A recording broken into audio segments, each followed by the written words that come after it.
ఆంధ్ర రాష్ట్ర సమితి వ్యవస్థాపక అధ్యక్షులు జంజనం కోటేశ్వరరావు నిడుముక్కల గ్రామంలో రాజధాని రైతుల కోసం 9వ రోజు రిలే నిరాహార దీక్ష చేపట్టారు. ఈ సందర్భంగా వారు మీడియాతో మాట్లాడుతూ అమరావతి రైతులకు 1 ఎకరానికి ₹1 కోటి లేదా వాల్యుయేషన్ ప్రకారం 4% 1250 గజాల భూమి ఇవ్వాలని డిమాండ్. రైతు కూలీలకు ప్రతి నెల ₹10,000 ఆర్థిక సహాయం చేయాలని డిమాండ్. సెకండ్ ల్యాండ్ పుల్లింగ్ వల్ల నష్టపోయిన రియల్ ప్రమోటర్స్కు నష్టపరిహారం ఇవ్వాలి.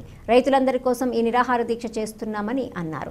ఈ నిరాహార దీక్షలు రైతు సోదరులందరూ పాల్గొని విజయవంతం చేయాలని కోరారు. ఈ కార్యక్రమంలో ఆంధ్ర రాష్ట్ర సమితి పార్టీ వ్యవస్థాపక అధ్యక్షులు జంజన కోటేశ్వరరావు, కార్యకర్తలు, నాయకులు, అభిమానులు తదితరులు పాల్గొన్నారు.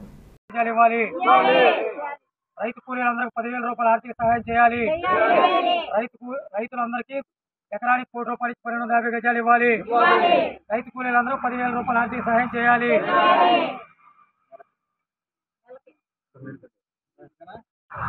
ప్రజలకి, మీడియా మిత్రులకి, కూటమి ప్రభుత్వానికి నేను చెప్పదలసింది ఏంటంటే, ఈ రాజధాని రైతులు పడుతున్న ఇబ్బందులు 11 సంవత్సరాల నుంచి చూస్తూ ఉన్నా కనుక మళ్ళీ సెకండ్ పూలింగ్ అన్నారు. అయితే వాళ్ళకి జరిగిన అన్యాయం మళ్ళీ జరగకుండా ఉండడం కోసం ఎకరానికి ₹1 కోటి ఇచ్చి 1250 గజాలు డెవలప్మెంట్ చేసి ప్లాట్ ఇవ్వమని చెప్పి కోరుకుంటా ఉన్నా. రైతు కూలీలు, కార్మికులు కూడా ఎంతమంది ఉంటే అంతమంది, ఏ ఊళ్ళో అయితే కూలీలు తీసుకుంటారో ఆ ఊళ్ళల్లో ఎంతమంది ఉంటే అంతమందికి నెలకి ₹10,000 గౌరవేతనం ఇవ్వాలని చెప్పి కోరుకుంటా ఉన్నా ఆర్థికంగా. ఇంకా ఎందుకంటే ఒకసారి పడిన ఇబ్బందులు మళ్ళీ పడకుండా ఉంటుంది. గతంలో చూసాం, ఎవరు స్వలాభ్యాలు వాళ్ళు చూసుకుంటే నష్టపోయేది రైతులు, రైతు కూలీ. అందుకోసం ఇక్కడ ఈ స్వలాభ్యం చూసుకోకుండా రైతులకి, రైతు కూలీలకి, ఈ రాష్ట్ర ప్రజలందరూ కూడా న్యాయం చేసి ఉంటే ప్రభుత్వాలు మళ్ళీ వస్తాయి. ఇట్లాగే ప్రజలను ఇబ్బంది పెట్టుకుంటూ పరిపాలన మర్చిపోయి ఎక్కడ పొలం భూమి సమీకరణ చేసుకుందామా, ఎక్కడ కంపెనీలు కట్టుకుందామా, బినామీల పేర్లు పెట్టుకుందామా అనే ఆలోచన తప్ప మరొకటి కనపడతారు. భూమి మీద మరి అంత ప్రేమ ఎందుకు అవుతుందో అర్థం కావట్లేదు. ఓట్లకు ముందు ప్రజల మీద చూపించే ప్రేమలో 10% చూపించినా కూడా ఇప్పుడు మళ్ళీ గెలవడానికి అవకాశం ఉంది. మీద ప్రేమ నటిస్తున్నారా, చూపిస్తున్నారా అర్థం కాదు. గెలవంగానే గవర్నమెంట్ మారటం ఆలస్యం, ఎమ్మటే మళ్ళీ పూలింగ్, అక్కడ కంపెనీ పెడతాం, అక్కడ పొలం అంటారు, ఇక్కడ పొలం అంటారు, సోలార్ పేరు అంటారు, అదేంటారు. గతంలో కొన్ని గవర్నమెంట్లు ఇట్లాగే లక్షల ఎకరాలు కూడా ఇచ్చి మళ్ళీ రద్దు చేసిన. ప్రజల కోసం మంచి చేస్తే ప్రభుత్వం మంచి జరిగింది, మళ్ళీ గెలుస్తుంది. అంతే తప్ప పదే పదే భూములు తీసుకుందాము, అమ్ముకుందాము, రియల్ ఎస్టేట్, ఇదే ఆలోచన పరిపాలన అసలు మర్చిపోతున్నారు.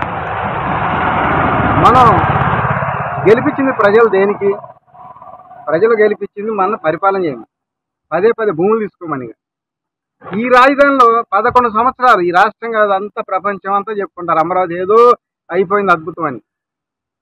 చంద్రబాబు నాయుడు గారు తీసుకున్న 33,000 ఎకరాలు ఆయన వెంచర్ కూలింగ్ అనేది ఆయన వెంచర్లో తప్ప చుట్టుపక్కల ఎక్కడైనా 1 కిలోమీటర్ భూసేకరణ చేసి రోడ్డు వేసారం చూపిమన్నాడు 11 సంవత్సరాల్లో. ఆ గవర్నమెంట్ కానీ, ఈ గవర్నమెంట్ కానీ, ఈ రాష్ట్రంలో మనకు రాజధాని వచ్చి 11 సంవత్సరాలు. ఈ చుట్టుపక్కల ఎక్కడైనా 1 కిలోమీటర్ కొత్త రోడ్డు వేసారని చెప్పండి. అదే నా అభివృద్ధి అంటే. అంటే ఆయన తీసుకున్నది ఆయన డెవలప్ చేసుకొని ప్రజల సొమ్ము దుర్వినియోగం చేస్తూ ఉన్నారు, రైతుల దగ్గర నుంచి భూములు తీసుకుంటున్నారు. ఇంకా ఏం చేస్తున్నారు? ఈ భూములకు వచ్చిన డబ్బులు ఏం చేస్తున్నారు? 33,000 ఎకరాలు రైతులది, 25,000 ఎకరాలు గవర్నమెంట్ భూములు. ఇవన్నీ ఎంతమందికి ఇచ్చారు, ఏ కంపెనీకి ఇచ్చారు, ఏ రేటుకి ఇచ్చారు? రైతులు తిరగబడి అడిగితే సమాధానం చెప్పగలరా మీరు? రైతులు తిరగబడి అడిగే అంతవరకు తెచ్చుకోకూడదు.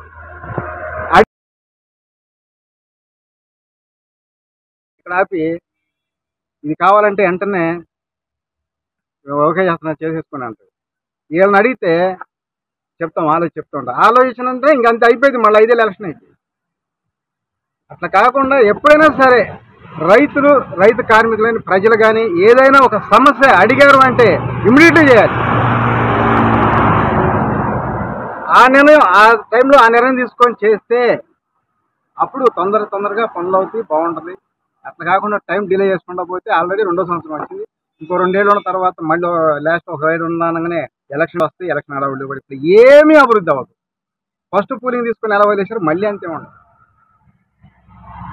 ఏదైనా సరే అభివృద్ధికి అపోజిషన్ కూడా పిలిచి మాట్లాడి చేయాల్సిన అంత నాకెందుకని ఎవరి వాళ్ళు ఆయన 3 రాయితీలు అంటాడు, ఈయన పోలింగ్ అంటాడు. Time waste.